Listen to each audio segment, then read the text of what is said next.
até que ponto, Flávia, essa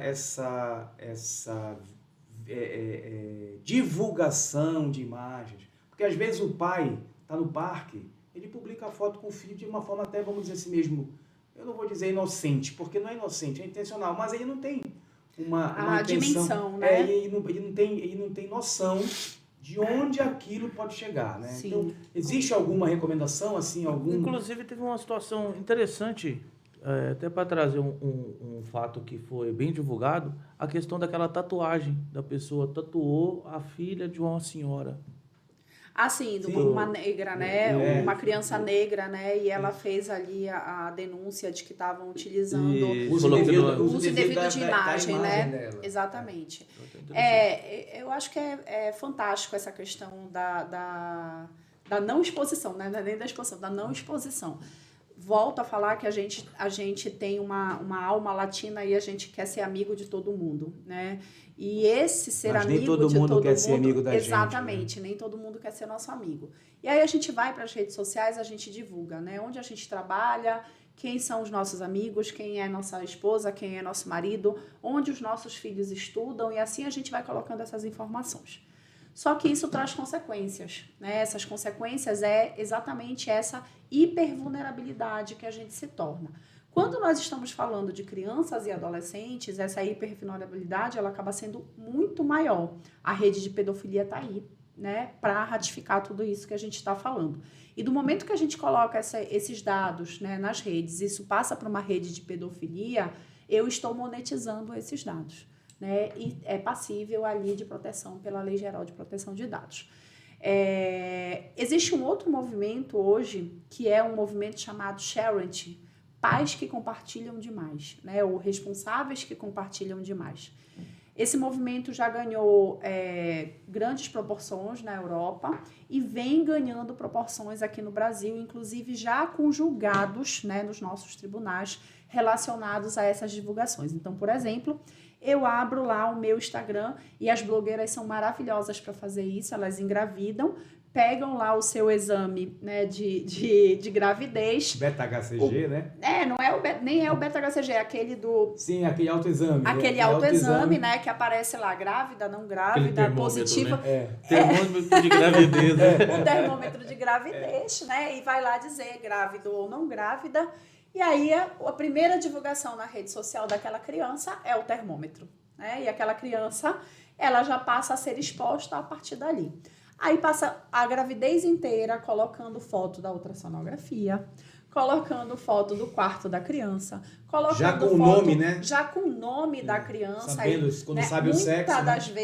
Muitas das vezes, aquele pai ou aquela mãe, eles já fazem uma conta para aquela criança, lembrando que se a gente está falando de aplicativos aqui de redes sociais, eles têm idade para isso, né? Em regra, 13 anos, 16 anos, dependendo ali do aplicativo.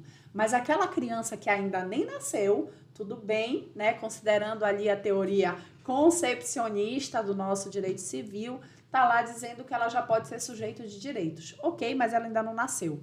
E aí a mãe e o pai já fazem uma conta dizendo toda a vida daquela criança que ainda está no ventre. Mas as pessoas, só te cortando, eu tenho filhos novos, né? Eu tenho um filho de 4 e um de 7. E uma filha também de 10. Esses menores, vamos dizer assim, eles têm vários canais que eles seguem. Se você observar, esses canais, a grande maioria, tem crianças que o fazem. Tem. Isso então, se chama, inclusive, inteligência artificial, né? As crianças começam a identificar aqueles gostos e as próprias redes sociais, elas vão passando para elas aqueles canais que mais se adequam à realidade delas, não, né? Mas a pergunta em si está vinculada à questão dessa exposição. Hoje é um número muito grande de crianças que criam conteúdos de maneira remuneratória. Ou seja, mas não só essas crianças que conseguem remuneração, mas também várias crianças que não conseguem. Então, ou seja, os pais tendem a utilizar a imagem dos filhos para tentar ganhar algum dinheiro. E o que é pior, né? Muitas das vezes, né, doutor Paulo, assim, muito apoiado pelos pais.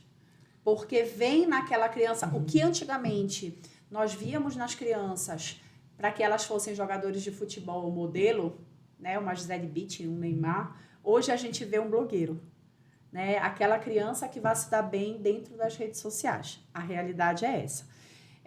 Já existem estudos, né, da infantilização no trabalho ali dessas crianças fora do Brasil, e que a gente precisa começar também a falar sobre isso dentro do Brasil. Uma criança que começa a trabalhar literalmente com 2 anos. Dentro de uma informalidade. Dentro de uma informalidade, né? Mas que traz consequências. Mas essa lei de proteção de dados não trouxe nada a mencionar pois é. isso. É interessante que é uma lei nova, um assunto novo, não foi mencionado nada. Essa questão que a Flávia está falando aí é importante, porque assim, olha só, o menor, ele não tem capacidade jurídica, ele não é sujeito de direito, vamos dizer assim. Quer dizer, ele é sujeito de direito. Ele é sujeito de direito, ele não tem capacidade jurídica. Ele não tem a capacidade. Ele não tem, vamos dizer assim, uma proteção legal para atividade laboral, empresarial, que ele está falando, até porque muitos canais dessas crianças têm anunciantes, exatamente, tem publicidade. E quem administra legalmente são os pais. Pois né? Você entendeu? Então, aí dá uma confusão.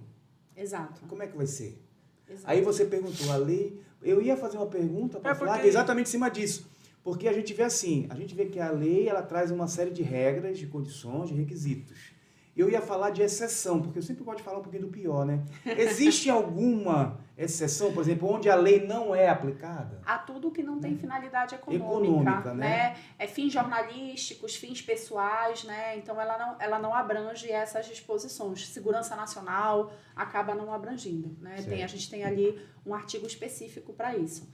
Mas só para finalizar a história do Sherrod, o que a gente tem visto no Brasil, em especial em alguns julgados? Como a grande maioria corre em segredo de justiça, a gente não consegue ter acesso a tantas decisões.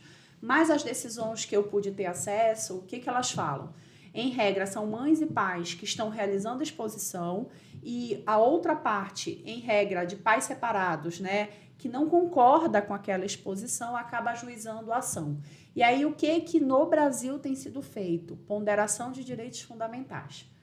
De um lado, o direito à imagem e à proteção de dados, e de outro, o direito à liberdade de expressão. Então, nos julgados, o que tem que ser levado em consideração? Se atinge o melhor interesse da criança, tem que ser retirado aquela publicação.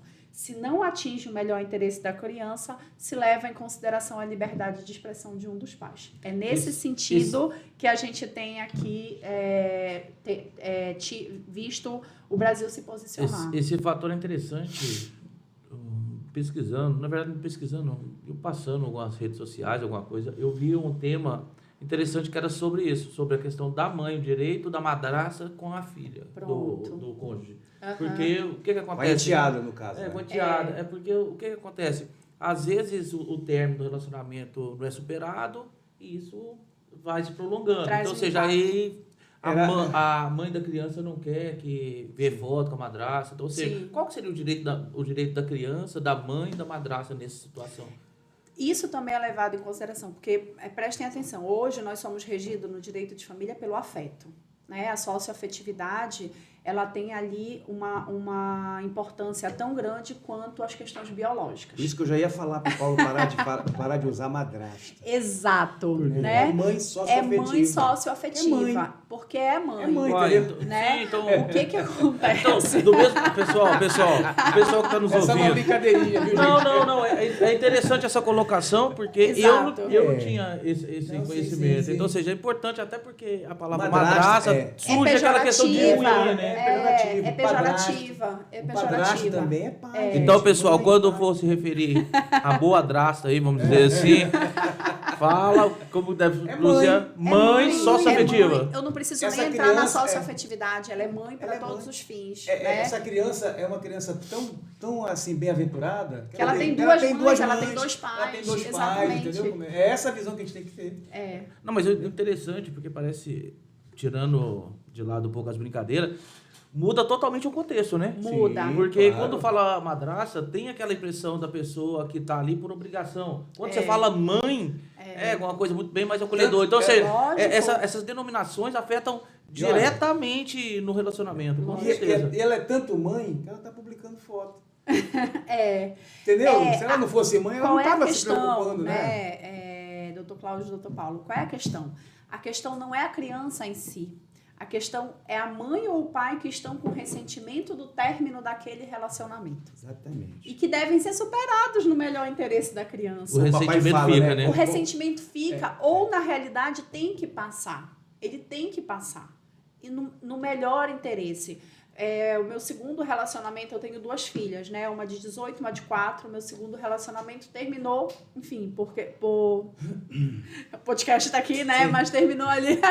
Abafa. Tá ao vivo. Tá ao vivo, né? Mas por questões não tão boas, né? Sim. Assim, não tão peculiares. E eu realmente saí muito ressentida daquela relação, né? Mas quando eu saí, eu dizia assim para mim mesma, né? Eu já advogada de família, dizia assim, caramba, como é que eu vou ter ressentimento de algo que eu fico batendo todos os dias com os meus clientes? Eu fico dizendo para os meus clientes que madrasta, né? Que mãe, né? Ou namorada, porque até então não é madrasta, mas não é mãe, que namorada não é uma bruxa. E aí eu tinha que, quando a minha filha chegava em casa me contando histórias, eu saí com a tia, né? Eu fui passear, eu fui não sei o que, não sei o que mais. Eu engolia aquilo como se eu estivesse engolindo. Quanto mais feliz ela chegava, mais triste. Baguda, de Bragança, né? Mas aquele negócio, quanto mais feliz ela chegava, mais triste você ficava. Mais triste eu ficava. Isso deveria ser o oposto, né? Deveria ser, até você começar a entender que você tem que ficar feliz, porque aquela criança está sendo bem tratada. Aquela coisa, casa de ferreiro, espeto de pau. Espeto de pau, mas aí estereótipo, volta, muitas né? vezes, quem cria somos nós. Somos nós. Nós é que passamos essa visão para os filhos. Somos nós. Exatamente. E aí vem a questão da publicação, né? Até hoje eu nunca vi publicação, então não posso dizer, né? E aí que me dói, né? Eu ainda não posso dizer isso. E aí, Fabíola, desculpa, é muito escroto quando você faz o comentário, né, desairoso para a pessoa, aí o filho diz assim, não, mãe, a tia é gente boa. Aí, amiga... Minha filha de 4 anos faz isso. Minha filha de 4 anos faz isso, né? Minha tia é maravilha. Por isso é que a gente tem que ter. Por isso é que okay. tem que ter. Tudo bem, né? Tudo aí bem. Me vem logo na cabeça o ensinamento do papai, que o papai me diz o seguinte, meu filho, que é dinheiro que é bom, a gente não guarda, vai guardar rancor que não presta. Então pegando essa ideia aí da questão das publicações, né, por mães socioafetivas ou namoradas, o que quer que seja, o meu entendimento é que essa exposição, ela não pode ser pejorativa para a criança ou para atingir a outra parte, que acontece, né? Então, muitas das vezes, aquela madrasta ou aquela namorada, ou vice-versa, padrasto e namorado, querem atingir a outra parte. Isso deve ser preservado. É um direito constitucional, é um direito fundamental, né? Direito à intimidade, vida privada e assim sucessivamente. Então, a gente tem que saber diferenciar. Óbvio que nem todo mundo tem essa percepção.